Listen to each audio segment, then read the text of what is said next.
E eu aqui exorto e provoco os nossos internautas, principalmente, que agora nos assistem no mundo inteiro, a divulgarem isso. Toquem nesta tecla. Como nós tivemos aqui um e-mail, entre muitos que nós recebemos, como vários nós recebemos com uma única linha. Ótimo, outro diz excelente. Tem poucos que até contestam, poucos, porque os contestadores, não tendo argumento, eles ficam até meio acanhados com isso. Mas tem um aqui que diz assim, não é, Valéria? Excelente aplicação da razão perante a fantasia. Exatamente. Então nós exortamos a vocês que façam esse trabalho contra a fantasia. Não deixe que o espiritismo seja misturado com tudo que está aí com o nome de religião, porque segundo o que está aí com o nome de religião, o espiritismo realmente não é religião, é a revelação da verdade.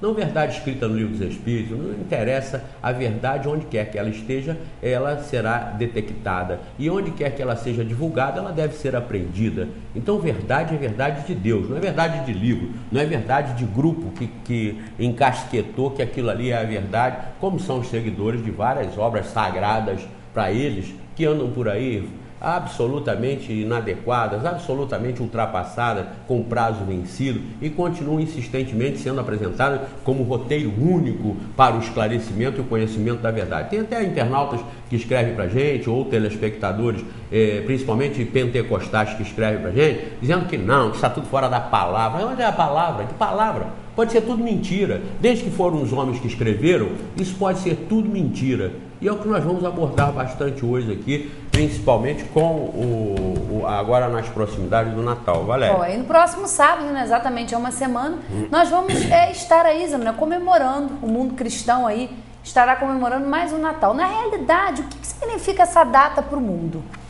Essa data para o mundo, como todas as datas que a gente acaba destacando com maior ênfase, é uma convenção, é meramente uma convenção.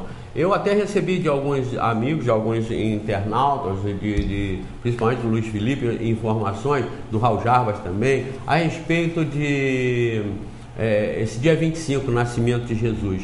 Vejam que tudo em torno das coisas, dos mitos que se criam, normalmente são montagens. Os interessados no processo criam imagens, criam mitos, criam fantasias. Como disse a internauta, a razão contra a fantasia. Mas eles criam as fantasias para iludir, para convencionar, desde que seus interesses estejam sendo beneficiados. Essa data 25 de dezembro, eu já falei aqui em todos os programas anteriores, porque nós passamos natais aqui na televisão, e isso já vão mais de 7 anos, já estamos caminhando para 8 anos, eu já sempre disse isso aqui. Tem nada a ver. Jesus não nasceu dia 25, não nasceu em Belém, não teve censo, coisa nenhuma, que mandou o pessoal de Nazaré para lá. Isso foi tudo montagem e muitas mentiras em cima disso.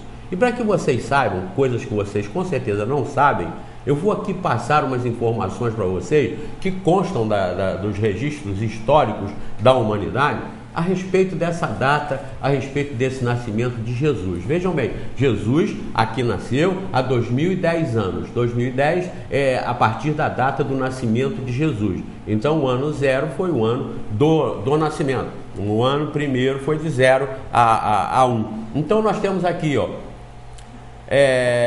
Jesus Cristo nasceu em 25 de dezembro da Virgem Maria, seguido por 3 reis após o nascimento. Tornou-se pregador aos 12 anos. Aos 30 foi batizado por João Batista. Teve 12 discípulos que com ele viajaram e fizeram milagres.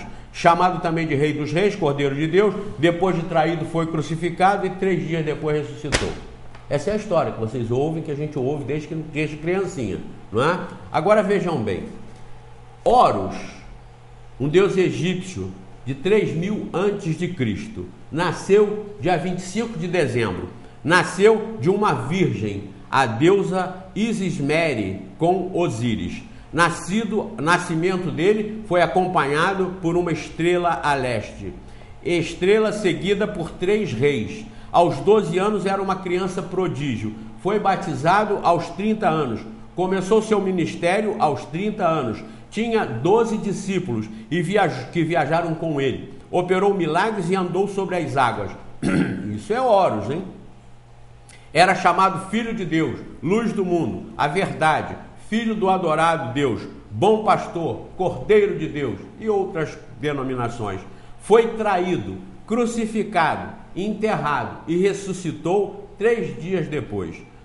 Nos outros deuses encontramos a mesma estrutura mitológica. Então vejamos, isso tudo que eu falei, se eu lesse sem dizer quem, vocês iam dizer Jesus, ele foi Horus, 3.000 anos antes do nascimento de Jesus, exatamente define o nascimento de Jesus, no dia 25 de dezembro, que foi um dia convencionado, por informações do nosso assessor Luiz Felipe, por questões mitológicas, por questões astrológicas, por questões místicas e uma série de outros envolvimentos que na época predominavam. Mas vejam bem, de 3.000 anos antes de Cristo, veio a cópia fiel para estabelecer o cristianismo. Se esse não bastasse, vejam lá Mitra, esse aqui é persa, 1.200 anos antes de Cristo, nasceu dia 25 de dezembro, nasceu de uma virgem, teve 12 discípulos, praticou milagres, morreu crucificado, ressuscitou no 3º dia, era chamado de a verdade e a luz, veio para levar os pecados da humanidade, foi batizado como Deus, tinha um filho chamado Zoroastro. Querem outro? Átis, em Roma, 1.200 anos antes de Cristo, nasceu dia 25 de dezembro, nasceu de uma virgem, foi crucificado, morreu e enterrado, ressuscitou no 3º dia. Querem outro? Krishna, hindu, 900 anos antes de Cristo, nasceu 25 de dezembro, nasceu de uma virgem, uma estrela avisou a sua chegada, fez milagres e após morrer ressuscitou. Dionísio, 500 anos antes de Cristo, Grécia, nasceu de uma virgem, foi peregrino, viajante, transformou água em vinho, chamado Rei dos Reis, Alfa e Ômega. Após a morte, ressuscitou. Era chamado Filho do Pródigo, ou seja, de Deus. Então vejam só, tudo igual. Jesus, eu posso ler aqui o de Horus, nasceu 25 de dezembro, nasceu de uma virgem, acompanhado por uma estrela, seguido por 12 apóstolos, batizado aos 30 anos, começou o ministério aos 30 anos, tinha 12 discípulos, viajou com eles, operou milagres, era chamado Filho de Deus, Cordeiro de Deus, foi traído, foi crucificado, foi enterrado e ressuscitou ao 3º dia. Isso é de Horus. Você já não sabe mais o que é de Horus, o que é de Átis, o que é de Mitra, o que é de Krishna, o que é de Dionísio e o que é de Jesus. Qual é a verdade? A verdade não existe em quase nada disso. Agora, e daí? Eu estou aqui pregando o ateísmo e a negação do evangelho? Nada disso. Se nós apagássemos tudo isso do passado da humanidade e zerássemos a humanidade hoje, nós íamos começar com todos esses requisitos morais do cristianismo, que são os passos para o universo: amor ao próximo, respeito ao próximo, entendimento e compreensão do Criador, de Deus, para entender a nossa função na Terra, a nossa função na vida. Nós íamos ter que recomeçar de onde nós estamos agora, já com os conhecimentos que nós temos agora. Então, toda essa cópia do passado, todas essas colocações que só prestaram para satisfazer interesses, vejam bem, se contrariasse essa história da humanidade no campo das revelações, se contrariasse isso, ia ser muito difícil implantar o império e o domínio que foi implantado, muito difícil. Mas aproveitando as mesmas datas, as mesmas características, a coisa já pegava mais, já agradava mais, já atraía mais. Então isso aqui, vejam que foi um sincretismo do paganismo com o cristianismo. Foi uma cópia do que vinha sendo estabelecido pela história da humanidade há milhares de anos anteriores. Nós não devemos ficar nos perdendo com esses detalhes, porque não é isso que vai nos salvar, nem nos tirar da angústia ou da aflição porque estejamos passando, e nem nos trazer a felicidade que estamos pretendendo. Não é isso até existir ou não existir. O que importa é nós já estarmos maduros o suficientes para entendermos que o que nos interessa é o senso moral de tudo isso.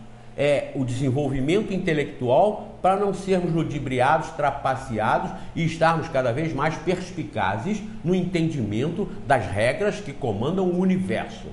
Temos que ter essa consciência.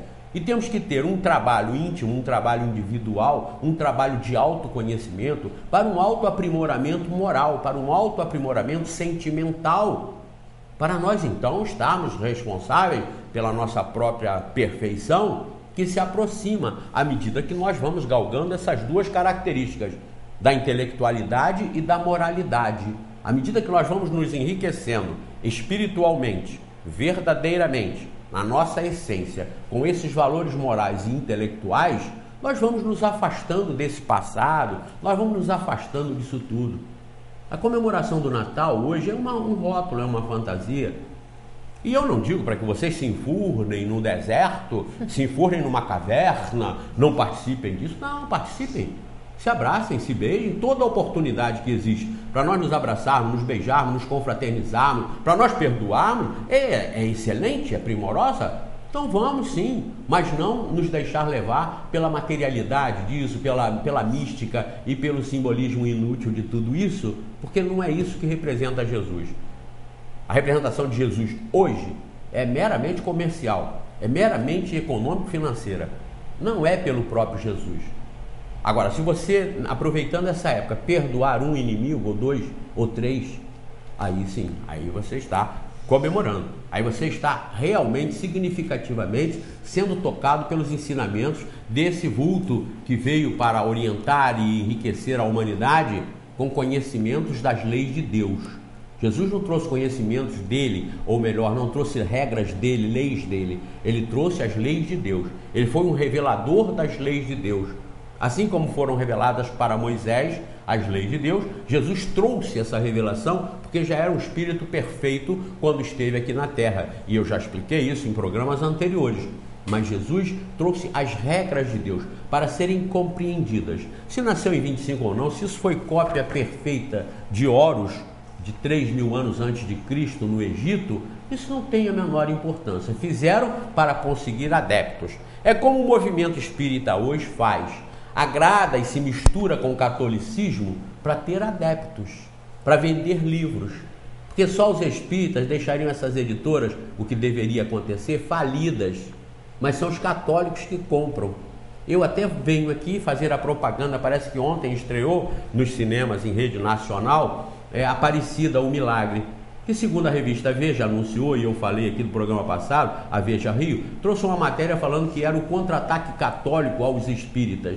Aos espíritas coisíssima nenhuma, aos espiritólicos.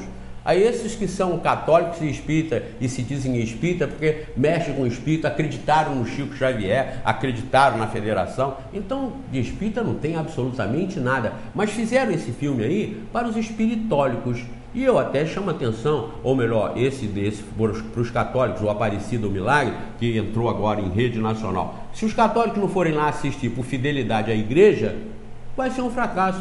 Porque em matéria de apelação, em matéria de chamamento, o Nosso Lar e o próprio Chico Xavier, do Chico Xavier, tiveram muito mais para o que o povo quer. Fantasia, o povo quer ilusão, o povo quer milagre, o povo quer resolver seus problemas da forma mais fácil possível e mais barata. Às vezes nem tão mais barata assim, porque vendem tudo para entregar para as igrejas ou para gastar com esses rituais e essas coisas que as religiões aí fora andam pregando e andam se aproveitando disso. Mas fazem um trabalho, fizeram um trabalho com o nome de espírita lá, que não foi, mas botaram lá Nosso Lar e Chico Xavier, e foi muito mais atrativo, muito mais atraente. Então os católicos assistam aí a Aparecida, o Milagre, até porque no Milagre acabam tendo uma pálida imagem da comunicação dos espíritos, que lá o catolicismo nega, mas aceita o milagre, que é a intervenção dos santos nos acontecimentos dos encarnados, nos acontecimentos da vida. É a comunicação dos espíritos, está certo, continuem, porque vão acabar chegando lá. Levaram mais de 400 anos para recuperar Galileu. Que dizia Galileu que o Sol era o centro do universo, era o centro do sistema. A Terra era apenas um planeta que girava em torno do Sol. A igreja contestou isso mais de 400 anos. Está contestando só a 153 a reencarnação, o espiritismo. Está contestando só a 153 a comunicação dos espíritos. Está contestando só a 153 os mundos habitados. Vão mudar também. Mas já é uma mudança. O milagre é a interferência espiritual, é a interferência dos que estão do lado de lá.